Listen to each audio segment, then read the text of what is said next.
Now, something that I want to get to before talking about the leader of the Yes Movement, Dana Bryan, is that Ryan, during the show, you yourself pointed out that the commentary team is, we've complained about it a lot, but it just doesn't seem to be getting any better, or it's certainly making us lower the volume more.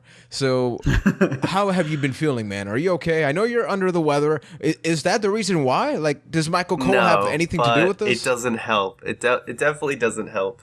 I just think the main thing about them is just that the things that they say just I don't think they help put anyone over a lot of times. The whole thing with where they're yelling out the catchphrases when Michael Cole's like, "When I say oos," and then somebody else said, "You say oh," and stuff like that. Like, that is just completely lame, and I think only makes a lot of these characters seem less cool.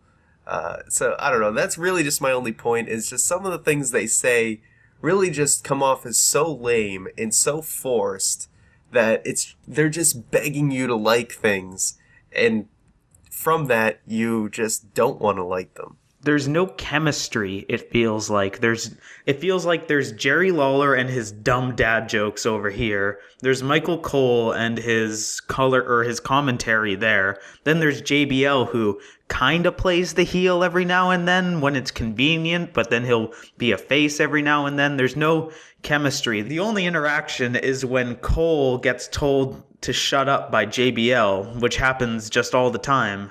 Yeah, I mean, it really just comes off as a complete mess. I mean, I know a lot of it is not Michael Cole's fault, even though he probably No. takes the brunt of the blame. Vince is completely in his ear the entire time. He's just following instructions. JBL can sometimes be a little too much when he goes off and just yelling, he goes off on tangents.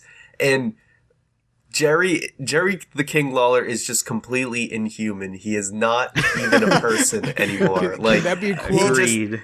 No, and it's not his fault. He has been, to use a video game term, he has been completely nerfed to the point where he can't be a human being anymore. He just regurgitates lines, and I feel like he's screaming, and he just wants to be his own perverted self again. And I miss that Jerry Lawler. I don't even know if that's really it, because now he's old and he just plays these dumb old dad jokes basically all the time that kind of come off creepy depending on who they're told to. Yeah, that's a little bit of that Jerry coming back, but for the most part, he is the PG But Jerry even Lawler. if you go is listen back then, it wasn't just all that. He would have like quick or like witty remarks constantly, and that's what made Jerry when Lawler he awesome. could be a heel as well. Yeah. But that's why Jerry Lawler and JR worked so well, because they were constantly playing off of each other, but that just doesn't exist here. Yeah, I think that's the best example, because back then the announcing team was part of the program, of the product. You heard Jim Ross, you heard Jerry the King, and they had very specific characters. Like, sometimes Jerry the King was involved in the match, but keeping back in the day, he was still very much an active wrestler. Jim Ross, he was more involved with the interviewing process and all that.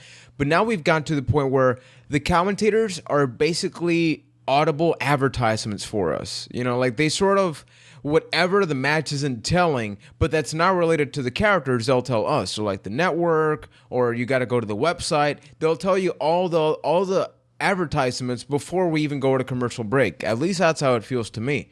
And to put it in a better example, for those that have listened, the team of Paul Heyman, Jim Ross, for me was amazing, because you put those two together and you could tell there was something. There was also a bit of realism. Even Jim Ross admitted that Paul Heyman, definitely pushed his buttons a couple of times, but it made for entertaining television.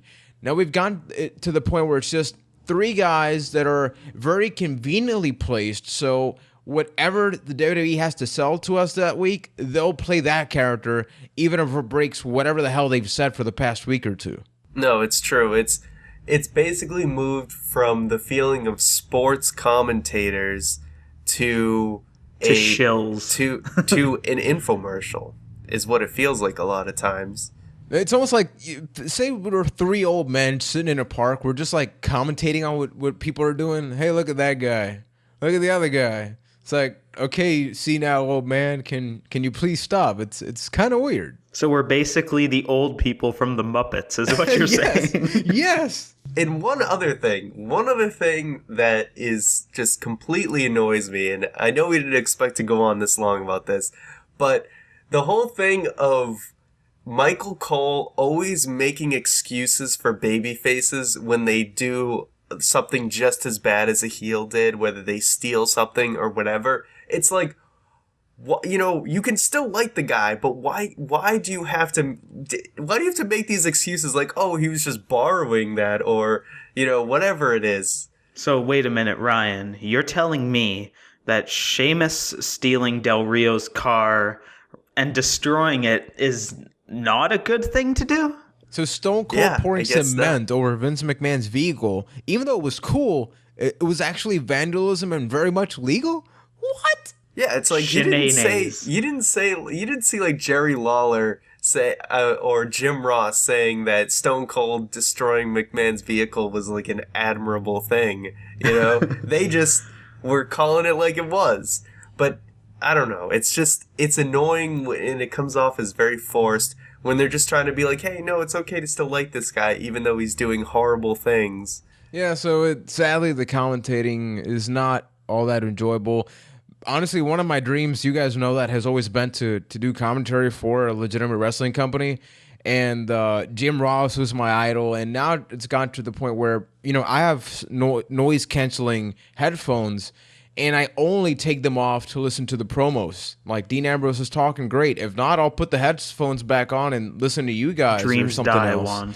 I know, man, but why? So for everybody listening, I'd actually like to know, do you enjoy the commentating team? Do you mute the commentating team? Or do you find some kind of distraction to pull yourself out of the inhumanity that is Jerry the King Lawler's mouth? Let us know by leaving a comment on the YouTube channel or sending a tweet. And Ryan's looking at me like, whoa, that can be perceived else. What? You know what? I'm moving on. I'm moving on, man. Yeah, that's the word you were looking for. Yeah.